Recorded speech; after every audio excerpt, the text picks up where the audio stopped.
Welcome to all of you. In today's lecture, we continue nervous tissue.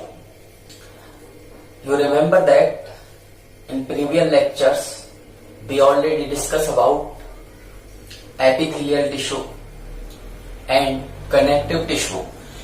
And today's lecture, we discuss about nervous tissue. लेकिन उससे पहले ये बहुत जरूरी हो जाता है कि अगर आप इस चैनल पर हैं नए तो इस चैनल को कर दीजिए सब्सक्राइब। और जो भी पुराने विद्यार्थी लगातार रूप से अपनी स्टडी को कंटिन्यू कर रहे हैं वो अपनी स्टडी को इसी फ्लो में कंप्लीट करते हुए चलें, जिससे आने वाले हर टॉपिक को वो समझ पाए। ठीक है, प्रॉपर तरीके से नोट्स बनाते हुए चले। ठीक है फ्रेंड्स, तो चलो देखते हैं व्हाट इज नर्वस टिश्यू, क्या होता है। यहाँ से बेसिकली एग्जाम में क्वेश्चन लगातार रूप से पूछे गए हैं इन प्रीवियस ईयर्स। तो देखो, बहुत अच्छे से आपको इस वीडियो को समझना है। What is nervous tissue? Nervous tissue क्या होता है? अपने पास एक तंत्रिका ऊतक, इसके बारे में हम चर्चा कर रहे हैं। सबसे पहली बात और बेसिक बात मैं करना चाहूं कि इन ओरिजिन उत्पत्ति में कैसा होगा ये, तो उत्पत्ति में होता है ये एक्टोडर्मल टाइप का। ठीक है फ्रेंड्स, देखो कुछ टिश्यूज मेसोडर्मल होते हैं, कुछ एक्टोडर्मल, एंडोडर्मल, मेसोडर्मल टाइप के होते हैं। ठीक है, लेकिन हम बात करें प्रॉपरली अबाउट नर्वस टिश्यू के बारे में, तो इन ओरिजिन ये होता है एक्टोडर्मल टाइप का होता है। क्लियर? चलो आगे चलते हैं। हम बात करते हैं ये नर्वस टिश्यू किससे मिलकर बना होता है। तो देखिए, नर्वस टिश्यू बना होता है neurons plus neuro glial cells का। ये दो कंपोनेंट्स इसमें मुख्य रूप से आपको देखने को मिलेंगे, neuron and neuroglial cells. Neuroglial cells को हम ग्लायल सेल्स भी कह देते हैं। Clear friends? तो देखो, ये न्यूरोग्लायल सेल्स सपोर्टिंग सेल्स होती हैं। सपोर्टिंग सेल्स जो कि इन न्यूरॉन्स की हेल्प करती हैं नर्वस टिश्यू में। ठीक है, तो देखो ये न्यूरोग्लायल सेल्स जो होती हैं ये अपने पास कई टाइप्स की हो सकती हैं, जैसे ओलिगोडेंड्रोसाइट सेल्स। ठीक है, बात हम करें न्यूरॉन के बारे में कि न्यूरॉन में मुख्य रूप से अपने को क्या देखने को मिलेगा, तो यहां पर एक संरचना के बारे में हम बात कर लेते हैं, समझते हैं क्या होती है न्यूरॉन। तो देखो, इस टाइप का स्ट्रक्चर आपको देखने को मिलता है न्यूरॉन में, और ये एक न्यूरॉन की संरचना मैंने आपके सामने बना दी। ये देखो, ये होता है एक न्यूरॉन इस टाइप का। इस न्यूरॉन की संरचना में मेजरली टाइप से दो पार्ट्स अपने पास होते हैं। ये जो पार्ट है ये है cyton part, that was cyton, also known as soma part. Clear friends? तो इस टाइप का अपने पास ये हो गया साइटोन पार्ट। एंड ये वाला जो पार्ट आप देख रहे हो इसे कहते हैं हम एक्सॉन पार्ट। क्लियर? यहां पर ये कुछ सेल प्रोजेक्शंस लाइक स्ट्रक्चर्स आपको देखने को मिलेंगी, और इन सेल लाइक प्रोजेक्शंस या स्ट्रक्चर्स को हम नाम देंगे डेंड्राइट्स। तो ये हो जाएंगे अपने पास डेंड्राइट्स। क्लियर? होगा क्या, ये जो वाला पार्ट है यहां से इम्पल्स आपके पास बनना चालू होंगे, और इस वाले पार्ट को हम नाम देंगे एक्सॉन हिलॉक पार्ट। ठीक है, तो एक्सॉन हिलॉक पार्ट वह पार्ट होगा अपने पास जहां से इम्पल्स की ओरिजिन होगी, जहां से इम्पल्स बनना चालू होंगे। एट लास्ट क्या होगा, और मैं बात करूं तो यहां पर ये टीलोडेंड्रिया पार्ट होता है अपने पास एक न्यूरॉन का, इसे हम टीलोडेंड्रिया पार्ट बोल सकते हैं। क्लियर? इसकी मैं बात करूं तो इसके अंतिम छोर पर कुछ इस टाइप की स्ट्रक्चर्स आपको देखने को मिलती हैं। ये जो स्ट्रक्चर्स होती हैं, इन स्ट्रक्चर्स को नाम देते हम सिनेप्टिक बटन। सिनेप्टिक बटन इनको नाम देते हैं हम, क्लियर। और इन्हें नाम दे सकते हैं हम साइनेप्टिक नॉब। सिनेप्टिक बटन या साइनेप्टिक नॉब इन्हें हम कह सकते हैं। और क्या आपको इसमें देखने को मिलेगा, तो देखिए इधर यहां पर क्या देखने को मिलेगा आपको, मैं दो बातें करूंगा। In case of CNS and in case of PNS, that was central nervous system and peripheral nervous system. यहां पर कुछ इस टाइप की आपको इंसुलेटिंग लेयर्स दिखाई देती हैं, इस टाइप से। ये वाली जो लेयर्स हैं, क्लियर, इस टाइप की स्ट्रक्चर्स आपको देखने को मिलेंगी। इन स्ट्रक्चर्स को नाम देते हैं हम माइलिन शीथ और also known as medullary sheath. इन्हें हम माइलिन शीथ या मेडुलरी शीथ कह सकते हैं। देखिए होगा क्या, सीएनएस की मैं बात करूं तो सीएनएस में इन माइलिन शीथ का सीक्रेशन करने वाली जो सेल्स होती हैं वो होती हैं ओलिगो डेंड्रोसाइट सेल, क्लियर। तो ओलिगोडेंड्रोसाइट सेल सीक्रेशन करेंगे अपने पास सेंट्रल नर्वस सिस्टम में इस माइलिन शीथ और मेडुलरी शीथ का। मैं बात करूं पीएनएस में, तो पीएनएस में दूसरी न्यूरोग्लायल सेल्स यहां पर अपने को काम जो सीक्रेशन करेंगी माइलिन शीथ का, और उन्हें कहते हैं हम स्वान सेल। इन्हें कहते हैं स्वान सेल। इस टाइप से यहां पर आपको ये स्ट्रक्चर्स जो दिख रही हैं, इन्हें नाम देते हैं हम स्वान सेल। स्वान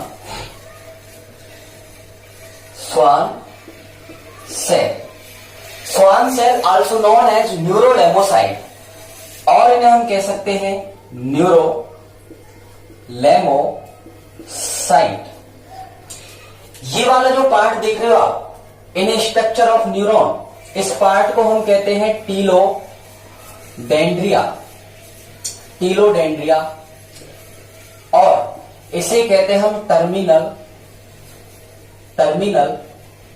आर्बोराइजेशन, क्लियर। तो देखिए इधर एक न्यूरॉन की स्ट्रक्चर मैंने आपके सामने बनाई। ये वाला जो आप न्यूक्लियस देख रहे हो, ये है nucleus of a Schwann cell. ये है न्यूक्लियस इन स्वान सेल्स का। ये स्वान सेल्स क्या करती है, ये Schwann cells peripheral nervous system में इस माइलिन शीथ को सीक्रेट करती है। ये जो गैप आप देख रहे हो, इस गैप को कहते हैं हम नोड ऑफ रेनबियर की संधियां इनको कहते हैं, नोड ऑफ रेनबियर। ये जो जंक्शंस होते हैं, ये गैप जो पाया जाता है, what is node of Ranvier? एक gap present between myelin sheath of a Schwann cell. एक स्वान सेल की माइलिन शीथ जो होते हैं, उनके बिटवीन जो गैप आपको देखने को मिलेगा, उसे कहते हैं हम नोड ऑफ रेनबियर। ये एक बेसिक स्ट्रक्चर हो गया, ठीक है, क्लियर। यहां पर क्या होता है, तो देखो और इसको अच्छे से समझाऊं मैं, तो इधर देखो, ये कुछ वेसाइकल्स होती हैं अपने पास, इन्हें नाम देते हैं हम साइनेप्टिक वेसाइकल्स। इन साइनेप्टिक वेसाइकल्स में कुछ पदार्थ आपको देखने को मिलते हैं, और इन पदार्थों को हम नाम देते हैं न्यूरोट्रांसमीटर, क्लियर। न्यूरोट्रांसमीटर इन्हें हम कहते हैं, ये सिनेप्टिक वेसाइकल्स में पाए जाते हैं। ये जो पार्ट है, ये है एक्सॉन हिलॉ और ये स्ट्रक्चर है एक एक्सॉन का। इधर डेंड्रॉन पार्ट्स की हम बात कर रहे हैं। इसकी जो मेम्ब्रेन है उसे बोलेंगे हम एक्सोलेमा। क्लियर? तो membrane of a neuron also known as axolemma. Clear? अब मैं बात करूं इस साइटोन और सोमा पार्ट के बारे में और विस्तार से कि इसमें होता क्या है। ठीक है, तो देखिए इधर इसमें इस टाइप की जो स्ट्रक्चर्स आप देख रहे हो इन्हें कहते हैं न्यूरोफाइब्रिल। ये न्यूरोफाइब्रिल आवेग की संचरण में सहायता करते हैं। और इस टाइप्स के जो ग्रेनुल्स हम देख रहे हैं इसमें, ये ग्रेनुल्स इन्हें कहते हैं हम निसेल्स ग्रेन्यूल। निसेल्स की कण यहां पर पाए जाते हैं। अब कहां कहां ये पाए जा सकते हैं? तो ये पाए जा सकते हैं इन डेंड्राइट्स में, ये पाए जा सकते हैं साइटोन और सोमा पार्ट में। बट मैं बात करूं एक्सॉन पार्ट की तो यहां पर निसेल्स ग्रेनुल्स अपने पास एब्सेंट रहने वाले हैं। तो ये टीलोडेंड्रिया पार्ट में, ये सिनेप्टिक वेसिकल्स में हमने देखा था न्यूरोट्रांसमीटर को। अब मैं बात करूं न्यूरोट्रांसमीटर हो कौन कौन से सकते हैं अपने पास, तो देखो न्यूरोट्रांसमीटर के रूप में अपने पास हो सकता है एड्रीनलिन, केमिकल सब्सटेंसेस होते हैं। ठीक है, ये सिनेप्टिकल जो टीलोडेंड्रिया के सिनेप्टिकल वेसिकल्स हैं या आगे इंपल्स को कंडक्ट करने में सहायता करते हैं। ठीक है, टीलोडेंड्रिया और डेंड्राइट्स जंक्शंस करेंगे जिससे सिनेप्स का फॉर्मेशन होगा। आगे मैं चर्चा कर रहा हूं। तो ये हो सकते हैं एड्रीनलिन, और एग्जांपल ले सकता हूं, ये हो सकते हैं नॉर एड्रीनलिन, और मैं बोलूं तो ये हो सकता है एसिटाइल कोलाइन। अलग अलग न्यूरॉन के केस में अलग अलग न्यूरोट्रांसमीटर अपने को देखने को मिलते हैं। मैं फिर से आपको एक बार इसको समझाता हूं। नर्वस टिश्यू की बात कर रहा हूं मैं। ओरिजिन में होता है एक्टोडर्मल न्यूरॉन और न्यूरोग्लायल सेल्स का बना होता है। न्यूरोग्लायल सेल्स या ग्लायल सेल्स सपोर्टिंग सेल्स होती हैं। ठीक है, जो कि न्यूट्रिशन और भी फेगोसाइटिस जैसी क्रियाओं में सपोर्ट करती है। एक न्यूरॉन की स्ट्रक्चर मैंने देखी यहाँ पर। एक न्यूरॉन की स्ट्रक्चर में मुझे देखने को मिला सबसे पहला जो पार्ट था वो था साइटोन, और दूसरा वाला जो पार्ट था वो था एक्सॉन। एक्सॉन सिंगल होता है और लॉन्ग स्ट्रक्चर होती है, जबकि डेंड्राइट्स मैनी नंबर्स होते हैं और छोटे छोटे पार्ट्स होते हैं।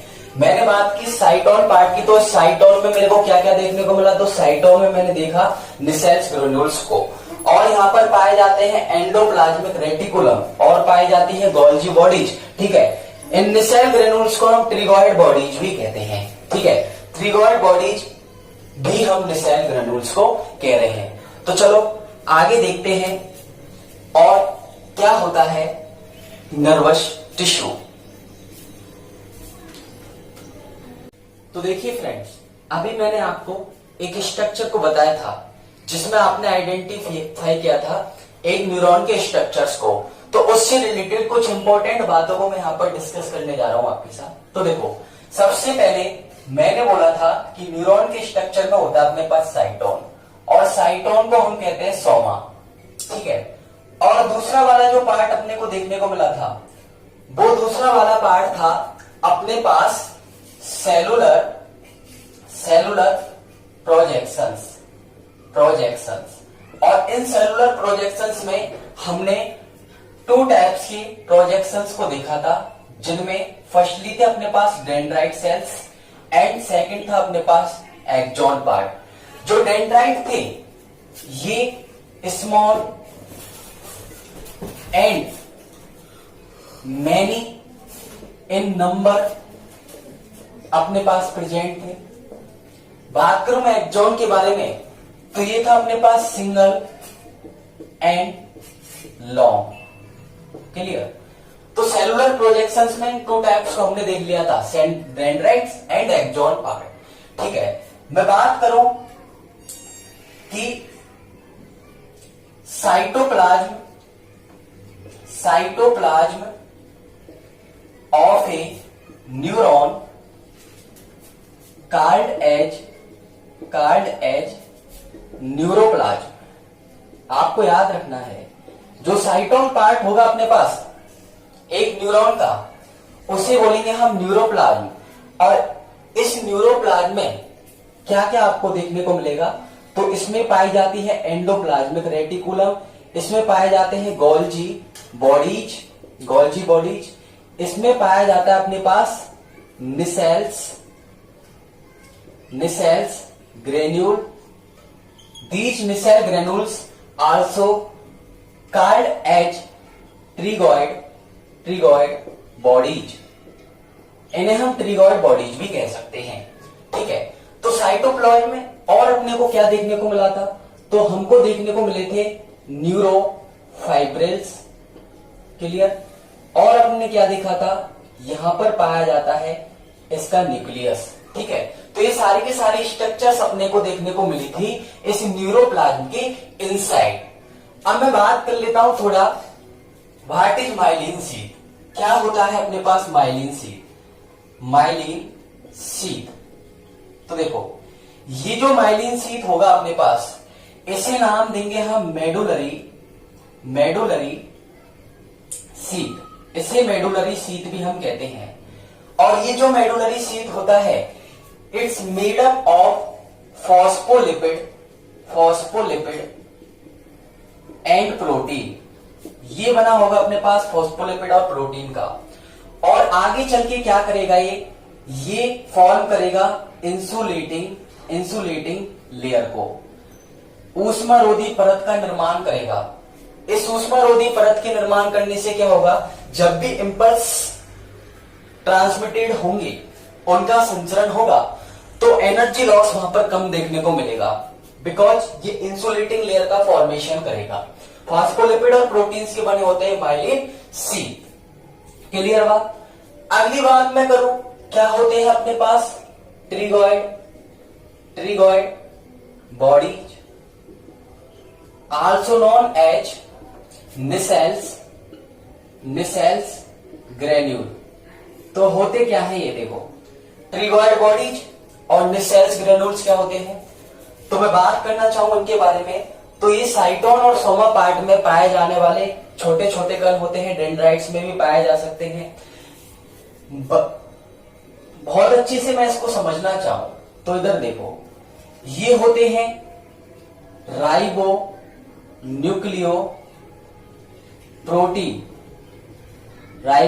Protein particle.